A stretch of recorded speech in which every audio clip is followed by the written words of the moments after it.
everyone. I, Neelima Salvi, working as Assistant Professor, Department of Pharmaceutics, Smriti College of Pharmaceutical Education, Indore.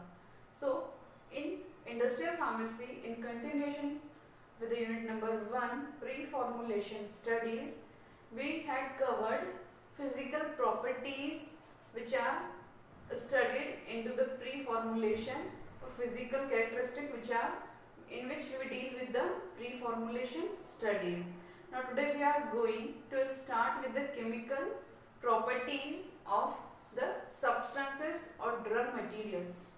So start with the chemical properties of drug substances, in which first chemical property is hydrolysis.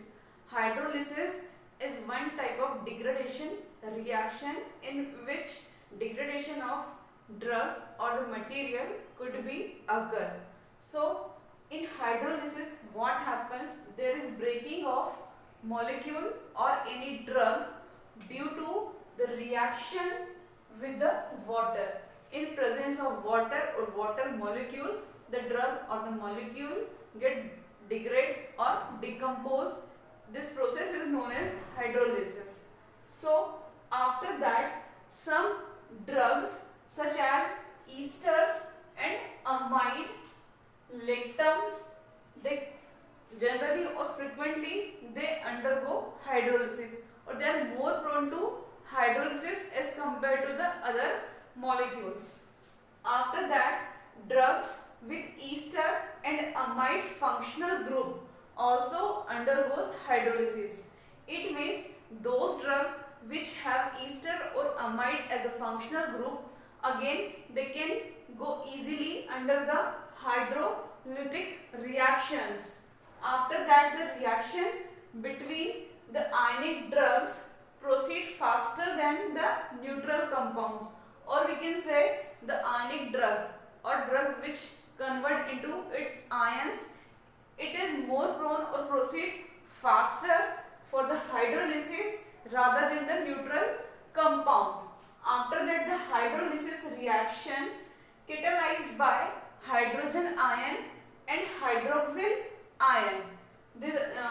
These two ions are responsible mainly for they catalyze the hydrolytic reactions into the substance, and from these two ions the hydroxyl ion catalyze hydrolysis reaction 100 to 1000 times more as compared to the hydrogen ion. After that, the hydrolysis of esters.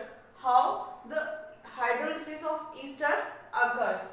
So in this there is a reaction in which the propyl ethionate, when it reacts with the water, propyl ethionate, when it reacts or come in contact with the water, it gets converted into acetic acid and propranolol. Example of some drugs which undergo ester hydrolysis, for example procaine, atropine and aspirin. These are the drugs which undergo hydrolysis or ester hydrolysis. After that, hydrolysis of amide. We had discussed about the ester hydrolysis. Now start with the hydrolysis of amide. So amide hydrolyzed to parent carboxylic acid. Whenever any amide compound get hydrolyzed, it get convert firstly into the parent carboxylic acid and appropriate amine compound. After that, the amide compounds are more stable than ester, or we can say the hydrolytic product of amides are more stable as compared to the esters. After that, the example of amide hydrolysis is, this is a amide, when it reacts with the water molecule, it get convert into the parent carboxylic acid and appropriate amine. So this is the reaction, and these are the drug example which undergoes amide type of hydrolysis. Example is diabukane, ergometrin, chloramphenicol and barbiturates. So these are the examples of drugs which undergo hydrolysis as amides. After that, other examples of hydrolysis are, first is catalytic conversion of starch into glucose, then saponification reaction, and the third is formation of acid and base from dissolved iron. So these are the hydrolysis or hydrolytic reactions into the compounds. Now start with the hydrolysis. How it can be prevented by different approaches. So hydrolysis can be firstly or majorly prevented by the use of buffers. By the use of buffer, we can decrease or reduce the rate of hydrolysis in products. For example, buffers are used mainly to reduce the rate of hydrolysis, and they are also used to stabilize the drugs.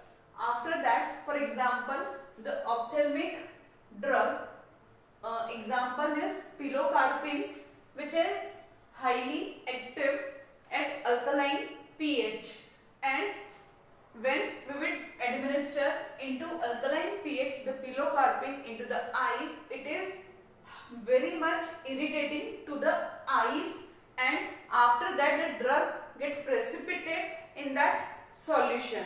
So what happen? We have to avoid hydrolysis of this pilocarpine into eyes by choosing the acidic pH. So we can alter the pH of the solution, so we can administer or reduce the rate of hydrolysis by this.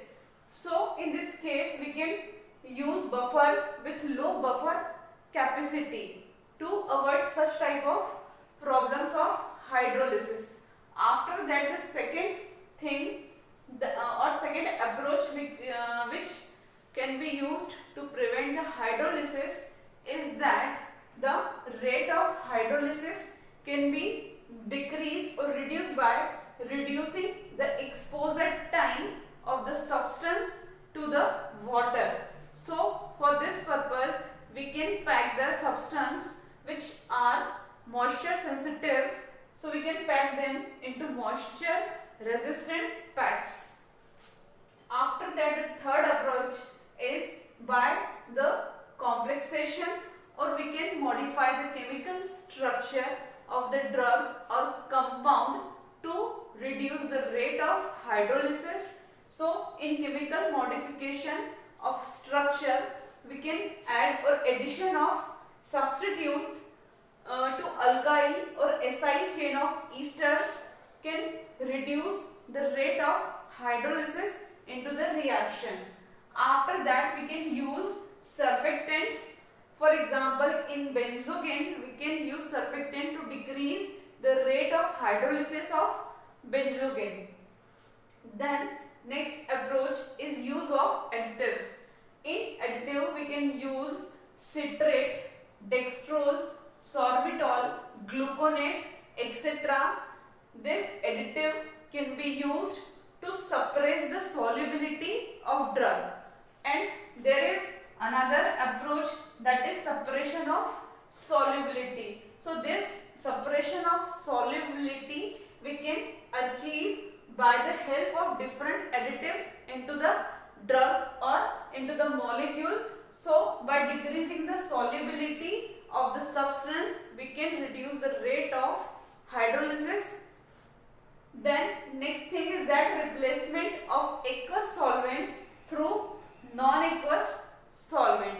We can replace the aqueous solvent or vehicle into the formulations by or with the help of non-aqueous solvents. After that, poorly water soluble derivatives also can be used to make the substance hydrolysis free. After that, we can go for the approach like powder for reconstitution. It means we have to deliver the content as such into the dried form. So this dried powder whenever we need or whenever we have to administer this powder to the patient, at that time we can reconstitute or dilute this with the solvent or any other liquid at the time of administration. So they are known as powders for reconstitution. After that, these were the various approaches through which we can prevent the rate of hydrolysis, or we can prevent the hydrolysis reaction into the molecules or drug substances. Then how or degradation by hydrolysis of drugs can be affected by these parameters. So how the degradation by the hydrolysis is affected, firstly or mainly with the solution pH. Whenever we will alter the solution's pH, the hydrolysis reaction would be altered. Then buffer, salt, ionic strength of the substance, then presence of co-solvent, complexing agents and surfactants. These all the factors which highly affect the degradation reaction or degradation mechanism by hydrolysis. Thank you.